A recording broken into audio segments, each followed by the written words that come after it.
So, here we go again. Welcome back to this video about the playoff match between Arkadij-Naiditsch and Magnus Carlsen for the title winner of the tournament of Grenke Classic in Baden-Baden 2015.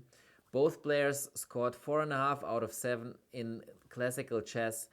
Hence, the organizers decided that there should not be a tiebreak like a number of decisive games or direct score against each other in the tournament. Instead, players should determine the winner of the tournament by a separate playoff. And those were the guys ending up at the top of the table, Arkadij-Naiditsch and Magnus Carlsen. And at 10 p.m. in the evening, after having played for the whole day since 3 p.m. in the afternoon, the players had to fight on, and so they did, and they did very, very impressively. So let us dive right in. Time control was 5 minutes plus 2 seconds per player and game. So they were playing with increment, and whoever had more points after the first 2 blitz games was the winner of the tournament. In case of equality, play would continue for another 2 games, and if the score was even then, the winner of the tournament would be determined by an Armageddon game, which in fact happened. So I'm willing to give this extra info away just to show you how incredibly tense and exciting this match was. So let's dive right in. Usually they say don't analyze blitz games, but in this case, since they were of very high quality and very exciting, I'm just gonna break the rule and do it anyway. Here's the first game, Magnus with the white pieces, Arkadij with black. And here Magnus was faced with a decision, should he exchange queens or not. He did not, he played queen d2, which was a very wise choice. Because after rook d8, which is the logical move to defend this hanging pawn on d7, b5 followed, knight e5, knights were exchanged, now c6, making use of the fact that the d-pawn is pinned. Black cannot capture on c6 because the rook is hanging, so bishop c8 is logical. Now rook d1, increasing pressure along the d file. Now d5 looks logical, however there is a concession because now after queen d4, the exchange of queens, this bishop is never going to see the light of day again in his life. It is just dead. This pawn chain b5 c6, very effective in restricting the bishop. Also black's pawn chain in the center itself is quite useful doing this job. Only by means of a pawn sacrifice with e6 to e5 could black activate his bishop, but of course being a pawn down in such a position is also not big fun. So Arkadij decided to just stick with it, play king f8, bring the king to d6 and just remain solid as he can be. Because after all, white does have to break through. He cannot go to the arbiter and claim an extra piece because the arbiter is not going to give him the full point. He just has to prove that he can break through somewhere. So what Magnus does here is he transfers the rook to the king side via the third rank. Well, at least he's planning to do so. After rook f8, he's playing h4, and then he wants to lever with h5 or g4 just to open the position and to get an entrance there. Another possible plan would have been to maybe walk around with the king to, say, a5. First put the rook to a7, king to a5, then b6. But I think it's much more effective to break on the king side because there white has much more options and black has less defensive resources. Now h4, king h7. The problem is that h5, rook g3, rook f6 now not only renders the bishop passive and, well, basically non-existent, but also the rook. And now white can simply move his king around, get to c5, because black can only move his king. This is just a very very interesting position in the sense that black is just not able to do anything against white's plan. Now he has to move the king. Now b6 is coming.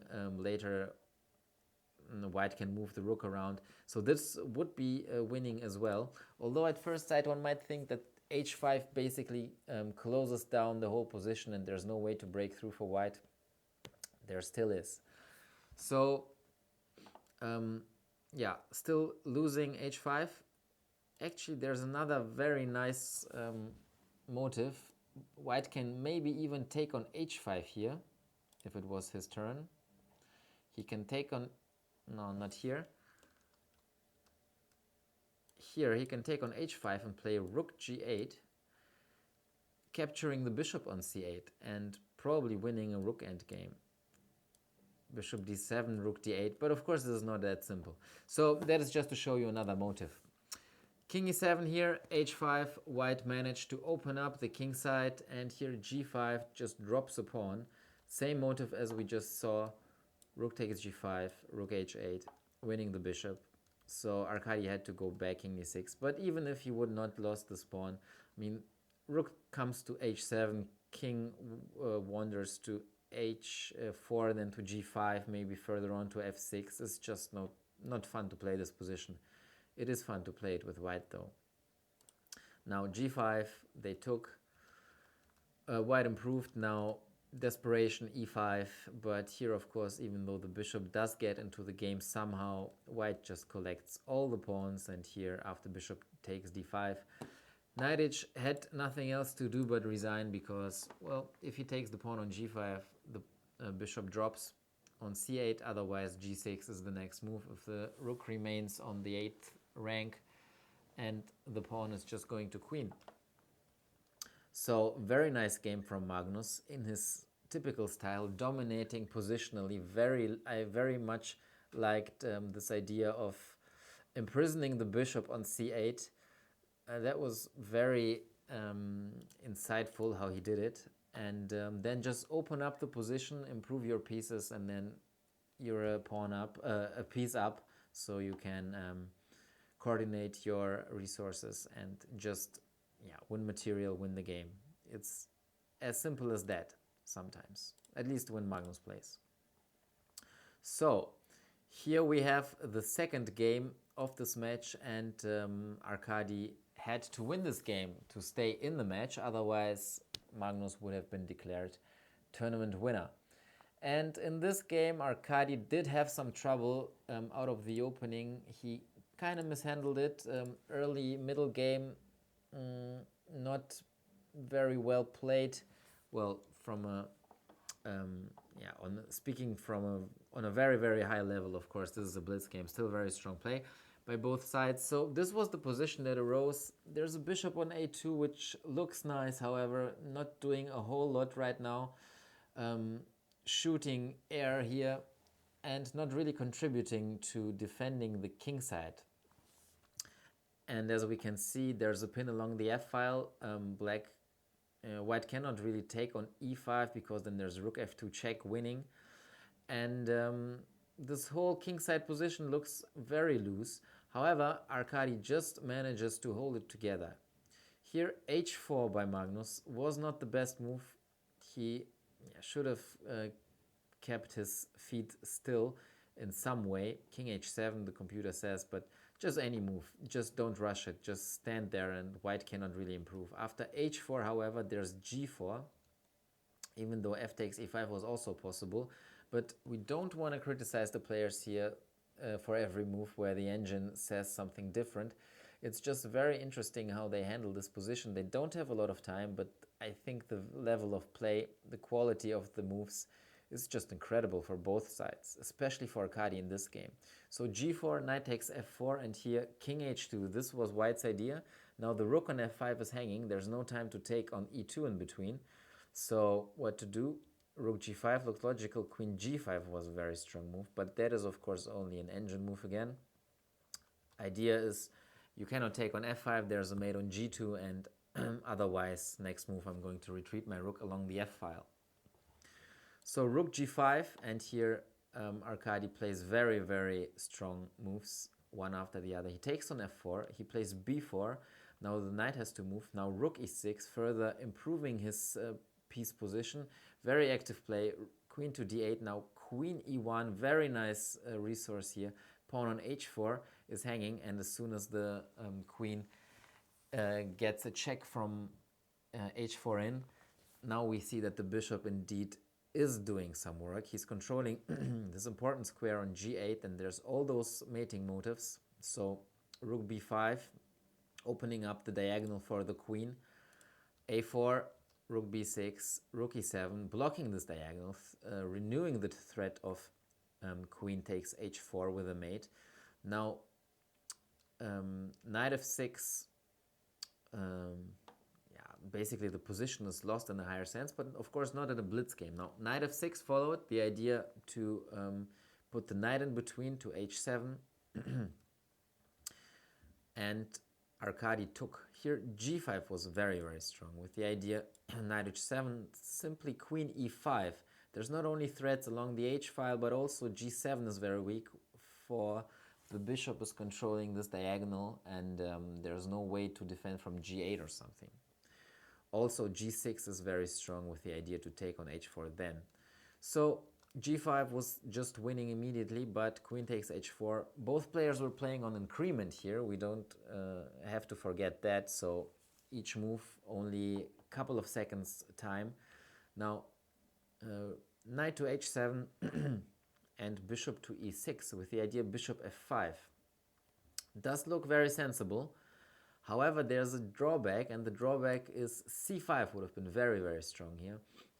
Idea is just to take the bishop, chop it off, and make use of the pin of the rook, so that the queen on h4 would be hanging. And after bishop f5, rook h6 is a very important resource, bringing the rook around, blocking this h-file, and getting some counterplay in. Now queen takes h6 maybe is the best move, then take on h7. But white is not mating here by any means. He just has some play, nothing more than that. Instead, Magnus played rook f6. Similar idea to play rook h6, but here g5 would have been very strong. I mean, this is just computer chess. This is just me quoting computer lines. And then g6, isn't that beautiful? The rook is pinned, the knight is pinned, and I'm either mating you on h7 or winning the queen, and thus the game. So very nice motive, this g5 move, but also bishop f5 is good enough. Now rook h6 and queen e1. And this was very exciting stuff. I watched the whole show live at 11 p.m. in Germany or something in the evening, and the players were still full of energy, full of power, calculating all those lines and playing those incredible moves, especially how Arkadij played the stage. Really impressed me. So queen e1, queen d6, of course rook e8 is a major threat here. Queen d6, rook e8 check, knight f8, and here g5 was very strong. Also queen e5, but I like g5 a lot. For example, rook e5 here, rook h5, queen e5. You can't take the queen, then you're getting mated on the ground, on the back rank. Otherwise, the queen is hanging, and if you take on b4, for example, well, simply rook e7 does the trick. Or does it? Maybe just take on f4, something like this. White has full control, and there's no defense against bishop g6, bishop g4, anything. All black's pieces are miscoordinated, all white's pieces are attacking. But instead, after knight f8, Arkadij chose to play queen e7, which was a slight inaccuracy, because here Magnus could just exchange queens and keep on living.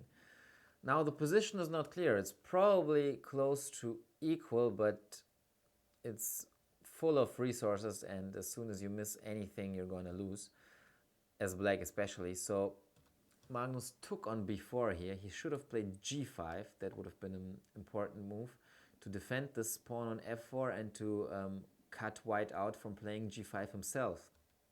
So rook takes b4 here, g5 immediately would have won. The rook doesn't have any good squares left because either white is going to take on f4, then rook h4 check, or rook e8, pin this knight and just win material. White is basically just winning material. So rook takes b4. Instead, Arkadij played rook e8. Looks logical, but after rook f6, he cannot go g5 anymore. He went rook f4, now g6. Now he can play g5, only move. Rook f7. Black can take on f5, but then I'm gonna just take on f8 and probably be better in this rook endgame. So rook f7 now.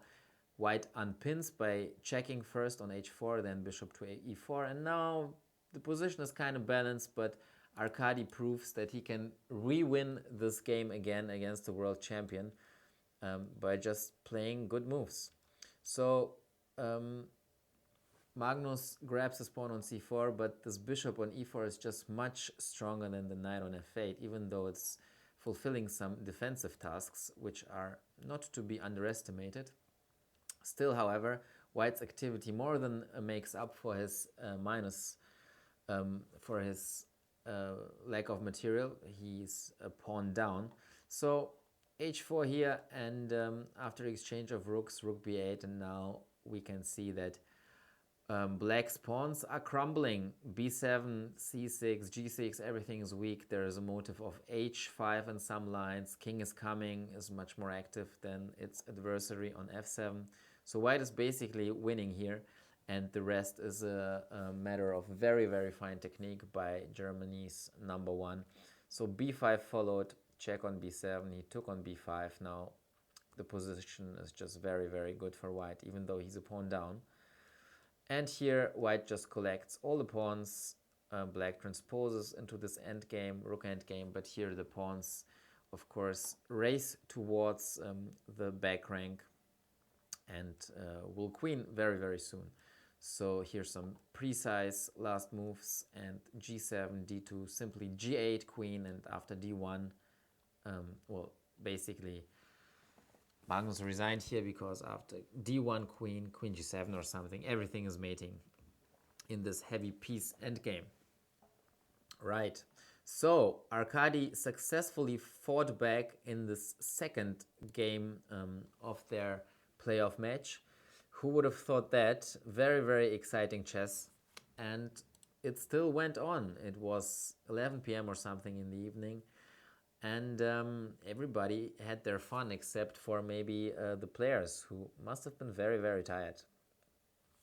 Commentating at this point, Jan Gustafsson, Nigel Short, of course, but also Fabiano Caruana, Levon Aronia, and Peter Heine Nielsen. They were all in the studio, and they were commentating the game. Very interesting. You should not miss that. If you have missed it, rewatch it on our site, Chess24.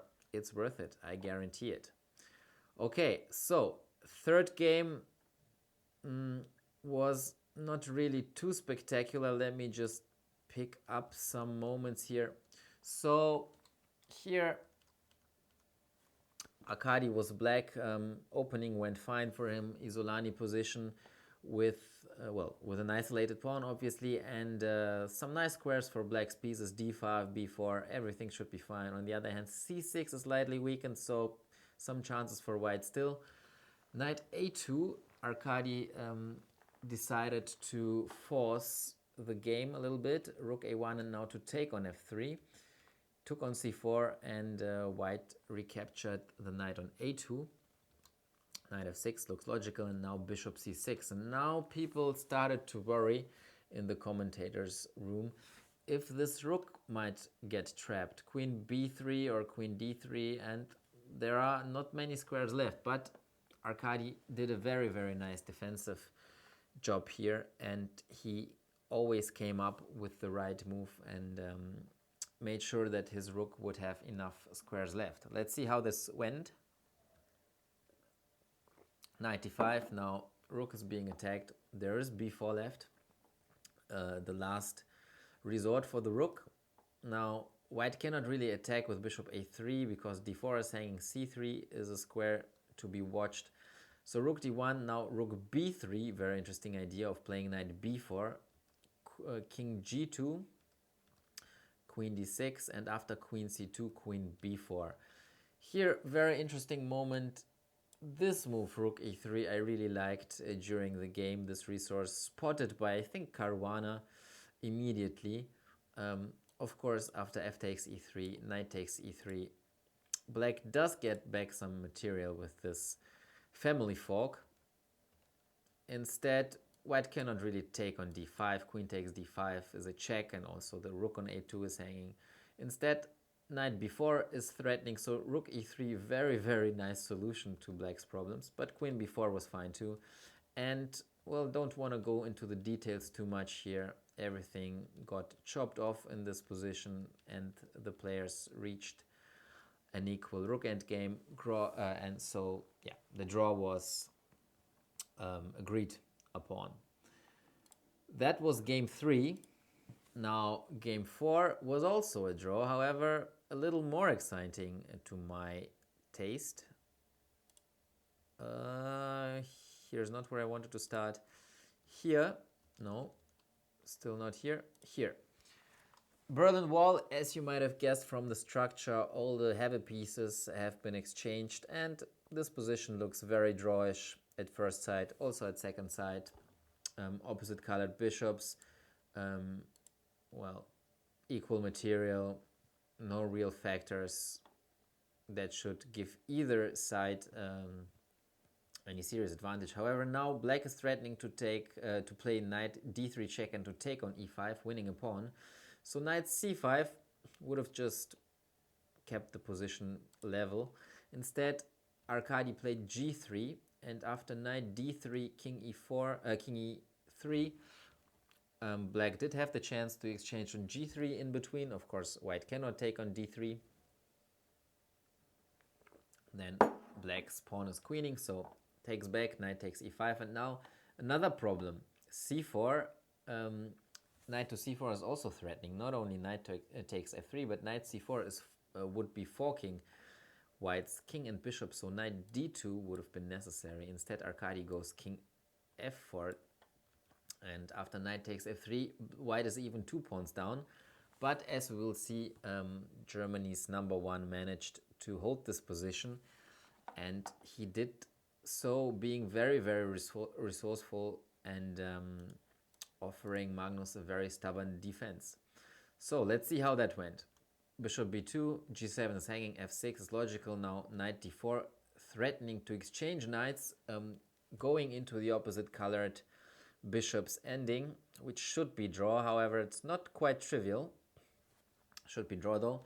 So knight e1 followed. Knight e5 would have given black very good winning chances, because, well, e5 is just a much more natural square. Defending c6, threatening knight d3, just 2 pawns up, should be winning. But knight e1 instead. Here the idea is knight d3 check. So white doesn't win any material by taking on c6. But Arkadij plays king e3 and then king e2, and somehow captures this knight. It doesn't have any squares left. All those dark squares in the right bottom corner are controlled by white's pieces. So knight f3 is coming. Of course, bishop c3 first to take away the e1 square. Now knight f3, and this should be a draw now. g5 is necessary to not lose a piece by playing g4 in the next move. So Arkadij takes on f6. Bishop takes f3, king takes f3, knight e1. And this endgame should be drawn, but there are some practical chances for black, who, after all, is a pawn up. However, it was not quite enough, and Arkadij could hold the draw here in this game. So what did that mean? That meant chess fans all over the world were very, very happy to see an Armageddon game at this stage of the tournament, of the day. Very, very late at this point in time. And here it is, Magnus Carlsen with the white pieces. 5 minutes on the clock, plus 2 seconds for each move. However, he does have to win, because he's a minute up. Carlsen-Naiditsch, for those of you who don't know the Armageddon rule, with the black pieces, has 4 minutes. He has to draw or to win, then he is the winner of this playoff. However, he does have 1 minute less than his opponent. So let's see how this worked out. Queen d3, last move of whites. Now bishop e6, this is the position where I would like to start the analysis of this blitz game. So what is this? Bishop e6, just a blunder. Queen takes a6 and white is a pawn up. However, it's not that easy. Queen c7 is a very tricky move, threatening to play bishop c4 with a double attack on the queen, on the rook. b3, you cannot play b3 because the knight on c3 is hanging, and if you play knight b5 or something, then c2 is hanging. So bishop c4 is a very serious threat. For example, rook d1, well, still probably bishop c4, knight to b5, then just put the queen somewhere and threaten to play rook a8. Very uncomfortable for white, very dangerous. So instead, Magnus chose to play queen e2, giving up the exchange. However, in fact, this position is just probably better for white. And that was actually what was anticipated, what has been anticipated by the commentators by this in this moment. And I don't recall who it was, but they claimed white has an advantage here. It's not obvious at first sight probably, but it seems that white has more than sufficient compensation. He does have a pawn. He has the control over the light squares, and the position is close enough for the black rooks to not be active enough to get some open files to get counterplay. And as soon as white gets a grip on the position, for example b3, bishop c4, knight d5, something like that, or bishop g5, then just take on f6, knight d5, or knight b5, c4, something like this. As soon as he gets a grip on the position, black just has no active counterplay, and white should be better. So understanding this, Arkadij immediately plays d5. He is simply a very active player, and he tries to come up with some counterplay immediately. d5, not the worst move, in fact quite impressive. Now the idea is e takes d5, well, just to open up the position. Everybody was expecting bishop b4 because the knight can never really move due to queen takes c2, but Arkadij just keeps on pushing his pawns, e4. Now white could have taken here, but probably black just recaptures on d5 and things are not clear. However, the engine says that white should have an advantage, and black's counterplay is not enough. It was not that easy to evaluate in the game, that's for sure. Now e4, queen f5, black played rook d8, white got his bishop out with bishop f4, queen c5, increasing the pressure on d5, rook d1, consolidating, and here g6 was the move to play. Proposed and very strongly advocated for by Nigel Short, just to kick this queen away. f5 is a very nasty square, and well, if the queen goes to e5, then knight g4, and it's getting very messy. Queen d4 is just an equal endgame. You have to take measures against f2, so knight e4, and here it becomes very messy after queen takes c5, c2. So that would have been the correct way to go, the correct way to play. Instead, queen b4 followed, and after bishop e5, well, white is just better. He does have the grip on the position, everything defended, and d6 is a very serious threat. Here, Arkadij just blundered bishop c5, and after takes on f6, takes knight e4, it became obvious that he's gonna get mated soon. And this actually was the case. Okay, so queen takes b2. Now knight takes f6 would have won. Bishop d3 was the other move which was winning. Let's just check really briefly here Knight f6, for example, there's a very neat line here. King g7, queen h7, king f6, queen h6. Now king e5 is queen f4 mate, and king e7, rook e1, and queen c6 mate. So white is basically mating all over the place, and there's nothing black can do except for give up his queen. So knight f6 would have won immediately, but bishop d3, of course, still is very, very strong. h7 is hanging now. Rook e8. Now white just collects material, still has a crushing advantage here due to all the threats against black's king, which is wandering through the middle of the board now. And here white just grabbed the rook with a strong attack still. And here the moment to resign arrived for Arkadij, who after all wasn't able to win this tournament, but still played a very, very strong event and should be very satisfied with his performance. So, second tournament in 2015 for Magnus Carlsen, the reigning world champion, second tournament win. What else could you possibly want? And some very, very exciting stuff this playoff. It did attract a lot of attention in the social media too. For example, on Twitter, Peter Swidler was very, very active, and other grandmasters too. So maybe we should have more playoffs in future events, even though players might object, but yeah, it's not about them, it's about the spectators, right?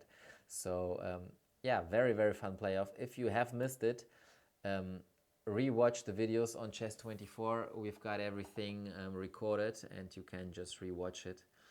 And yeah, it's great fun. Well, that was it. Thank you for watching. Hope to see you soon in some other videos or on the site Chess24. I hope you had some fun with this, and let's look forward to the next Super Tournament in 2015. So, thanks again, and see you soon.